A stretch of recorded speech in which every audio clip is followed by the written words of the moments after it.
Hello friends, मेरा नाम है अनिकेत कुमार। मैं आज आपको इस वीडियो में बैटरीज़ के बारे में बताने जा रहा हूँ। तो चलिए शुरू करते हैं इस वीडियो को। सेल से सेल होता क्या है? Cell is a source of EMF. EMF का वो स्रोत, ईएमएफ यानी कि इलेक्ट्रोमोटिव फोर्स होता है ना। ईएमएफ का वो स्रोत जो कि केमिकल एनर्जी को इलेक्ट्रिकल एनर्जी में कन्वर्ट करे, उसे हम सेल कहते हैं। जैसा कि आप इस फिगर में देख रहे हैं, मैं आपको इसमें बताता हूँ। इस cell is a source of EMF which convert chemical energy into electrical energy. एक सेल ईएमएफ का वो स्रोत जो केमिकल एनर्जी को इलेक्ट्रिकल एनर्जी में चेंज करता है, उसे हम बैटरी सेल कहते हैं।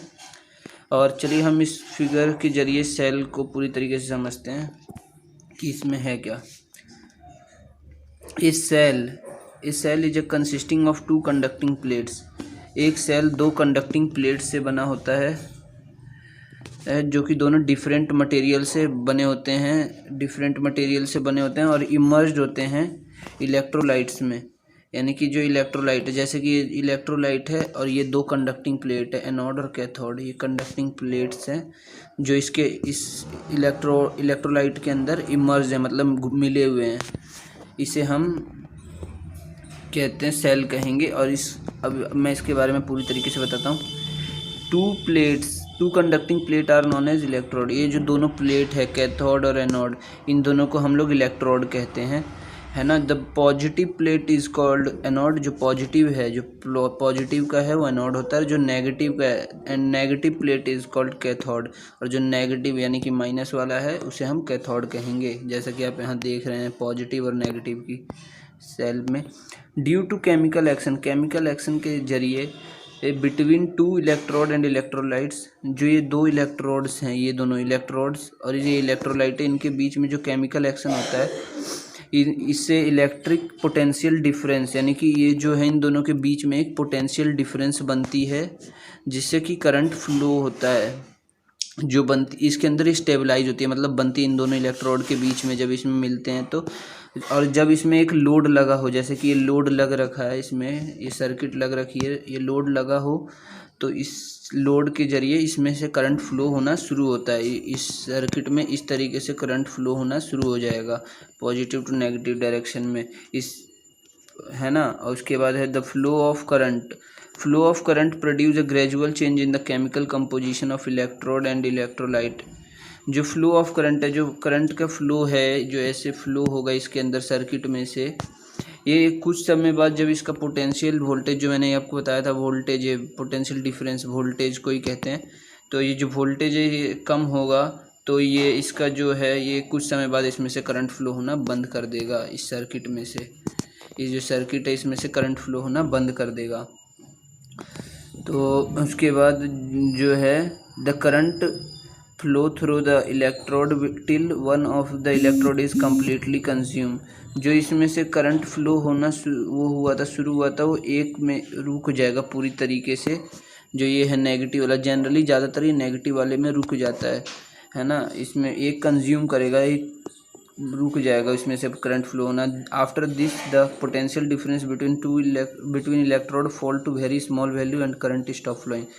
और ये जब ये होगा तो इसमें इसकी वैल्यू जो है करंट फ्लो होने की थोड़ी कम हो जाएगी, और जिस आखिर में चल के ये करंट फ्लो होना बंद हो जाएगा, इस करंट स्टॉप फ्लोइंग। जैसा कि आप इस फिगर में देख रहे हैं, यहाँ पे ये जो है करंट स्टॉप फ्लोइंग, इसमें से करंट फ्लो होना बंद हो जाएगा। एट दिस टाइम इस स्टेज में हम सेल को डिस्चार्ज घोषित कर देते हैं। जो सेल है, ये दोनों सेल हैं कैथोड एनोड, ये हम डिस्चार्ज बता सकते हैं। क्यों सेल डिस्चार्ज है, तभी करंट फ्लो नहीं हो रहा उसमें से। आगे है टाइप्स ऑफ सेल। ये टाइप्स ऑफ सेल है जो कि मैं अब आपको बताऊंगा। टाइप्स ऑफ सेल होता क्या है। There are following two types of cell. दो टाइप के सेल होते हैं, एक प्राइमरी सेल होता है और एक सेकेंडरी सेल होता है। जैसा कि आप यहाँ फिगर में देख रहे हैं, ये रहा, ये एक सेकेंडरी सेल है ना। तो मैं प्राइमरी सेल के बारे में बताता हूँ। प्राइमरी सेल होता है जो कि केमिकल एनर्जी को इलेक्ट्रिकल एनर्जी में कन्वर्ट करता है, जैसा कि आप यहाँ देख रहे हैं, मगर इरिवर्सिबल केमिकल रिएक्शन के जरिए। इरिवर्सिबल केमिकल रिएक्शन के जरिए जब ये चेंज करता है, तो इसमें से जो इरिवर्सिबल वो होता है केमिकल रिएक्शन, उसके कारण हम लोग सर्किट को दोबारा रिचार्ज नहीं कर सकते। एक बार पूरी तरीके से डिस्चार्ज होने के बाद, एक बार जब ये सर्किट है जैसा कि आप यहाँ देख रहे हैं, इस सर्किट में इरिवर्सिबल करंट प्रोसेस के जरिए अगर एक बार ये सेल डिस्चार्ज हो जाएगा तो इसको हम वापस चार्ज नहीं कर सकते हैं, ये वापस चार्ज नहीं हो सकता इरिवर्सिबल में, प्राइमरी सेल में जो इरिवर्सिबल केमिकल रिएक्शन का यूज होता है। वंस ऑफ द प्लेट, जो ये वन ऑफ द प्लेट है जो कि नेगेटिव, जनरली नेगेटिव प्लेट होता है, वो कम्प्लीटली कंज्यूम हो जाता है। कंज्यूम होने के बाद which can not be recovered, जिसे हम वापस रिकवर्ड नहीं कर सकते, यानी कि वापस नहीं ला सकते। For example voltaic cell, voltaic cell होता है वो सेल होता है जो कि मतलब इलेक्ट्रोड्स के जरिए जो होता है करंट उसमें फ्लो हो कर आता है जनरली। तो मैं इसको और अच्छे से बताता हूँ। It has two electrodes, one is copper and other is zinc. एक कॉपर का है इलेक्ट्रोड और दूसरा जिंक का है, जैसा कि आप यहाँ फिगर में देख रहे हैं, ये कॉपर का मान लीजिए और ये जिंक का। तो हम लोग अगर ये जो इलेक्ट्रोलाइट है, ये डिल्यूट सल्फ्यूरिक एसिड यानी कि H2SO4 का हो, तो हम इसे जब जिंक वाले के साथ ऐड करेंगे H2SO4 को, जैसा कि आप यहाँ फिगर में देख रहे हैं, ZnSO4 है, जो इलेक्ट्रोलाइट है वो dilute solution of sulphuric acid H2SO4 का है। और जब हम इसमें डिलीवर करेंगे तो करंट लोड तक जाएगा, मगर जिंक डिजॉल्व हो जाएगा कम्प्लीटली H2SO4 में और ZnSO4 फॉर्म करेगा।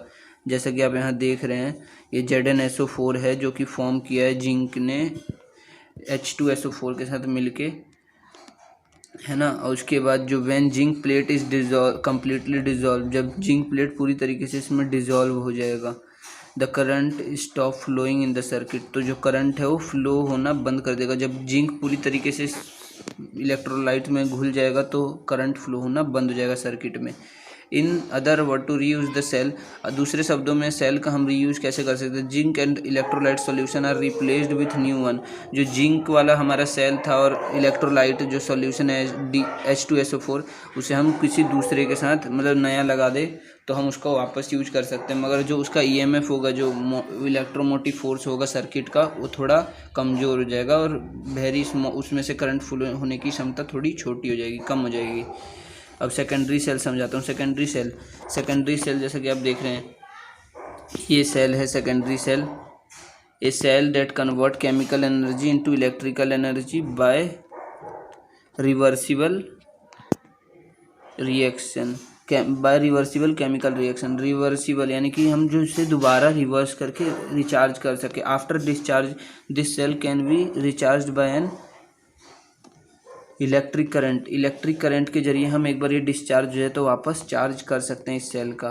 The chemical composition of the plate and electrolyte can be reversed by passing an electric current through the cell by external DC source.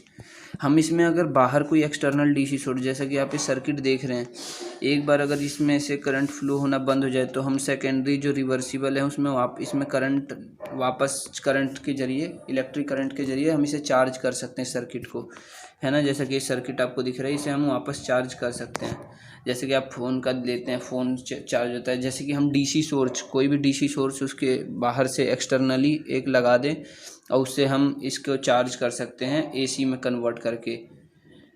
तो जैसा कि आप देख रहे हैं, तो अब यहाँ इसमें सेकेंडरी का है जो ये पार्ट है, this process is known as, इस प्रोसेस को हम recharging of the cell process भी कहते हैं।